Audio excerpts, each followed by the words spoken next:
Hindi basta-basta yun. Amen? Alam nyo, bago sila umuwi doon, niloob talaga ng Diyos na magkausap kami ni Asmin, ni Mia, sumunod si auntie niya, sumunod si mama niya. Inabot yata tayo ng 12 o'clock ng gabi. Alauna. Doon sa church natin, sa kwarto.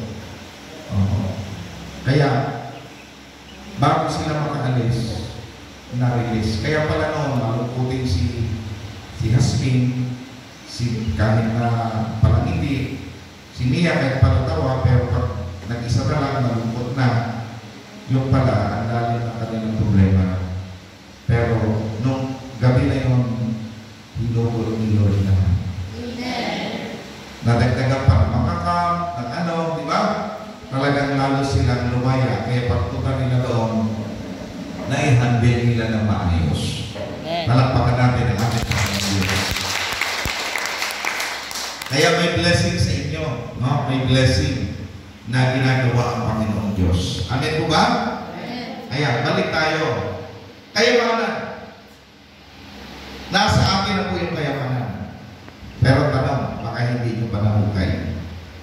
Alam nyo, ang totoong kayamanan, hindi yung perang hawak natin. Amen? Ang totoong kayamanan, pananampalataya natin. Pakibasa ng Unang Pedro 1:6. Yan, nandiyan ba? Unang Pedro chapter 1 verse 6 to 7. Yan po ang totoong yaman natin. Wala. Ayaw. Unang Pedro 1:6. Okay. Sahin na lang natin dito.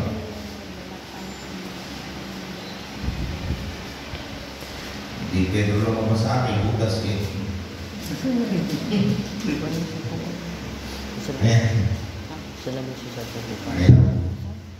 Sabi po ng 6, dapat ninyong ikaganap kahit maaaring magdanas muna kayo ng iba't ibang pagsubok sa loob ng maikling panahon. Amen?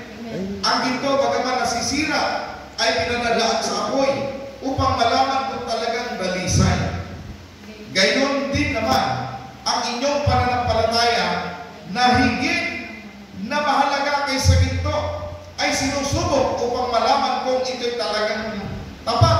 Sa gayon, kayo'y mapupurihan, dadakilain at parangalan sa araw ng mahayag si Hesus Kristo. Palakpakan natin ang salita ng Diyos. Kaya, ang yaman natin, ang higit pa sa ginto, higit pa sa yaman ng mundong ito, pananampalataya. Pananampalataya sa Diyos. Pagsunod sa kalooban ng Diyos. Kasi marami kong mga matatanda ng Israel na inilabas mula sa Egypt. Parang ganito. Kaya sila inilabas sa Egypto kasi at dinala sila sa ilan. Ang purpose nun, dadalhin sila ng Diyos sa promised land. Hello? Ang ibig sabihin ng promised land, napakaganda ng mga prutas, malalaki ang bunga ng ubas, at napakasagana ang taba ng lupa. Yun ang promised land. Pero marami po hindi nakarating doon mga matatandang Israelita. Saan sila nakarating? Hanggang sa ilan lang sila. Paikot sa ilan.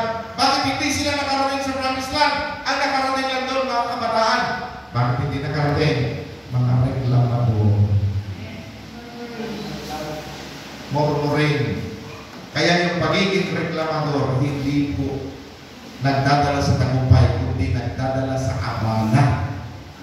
Amen. Amen? Dapat mabilis sila makarating sa promised land. Hindi sila nakarating. Umabot sila ng 40 years doon sa ilang paikot-ikot dahil sa katigasan ng kanilang ulo. Natignan nyo, maraming Kristiyano, hindi nag-grow, hindi lumalago ang church, hindi lumalago ang pananampalataya ng mga tao, pati kabuhayan hindi lumalago. Hindi sumusunod. Napakaliit lang ng 1%. Pero hindi masunod. Isipin nyo, yung araw ng linggo, napakaliit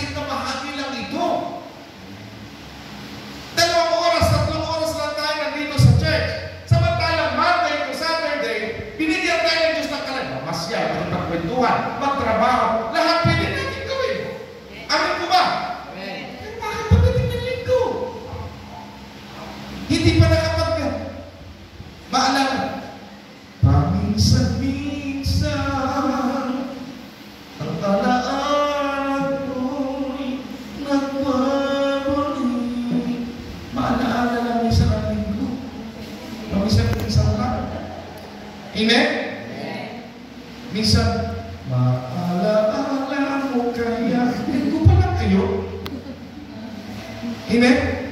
Minsan maaga-maaga linggo, nakagayat ako dito. Nakabarong na ako. Puman sila ako papunta gano'n. Sabi, Pastor, saan ka pupunta? Ba't nakabihis ka? Sabi ko, araw ko, nalinggo ngayon. Ha? Ganun ba? Ba't nakabihis na ka, nakalinggo na? Nakalimutan na araw na nalinggo.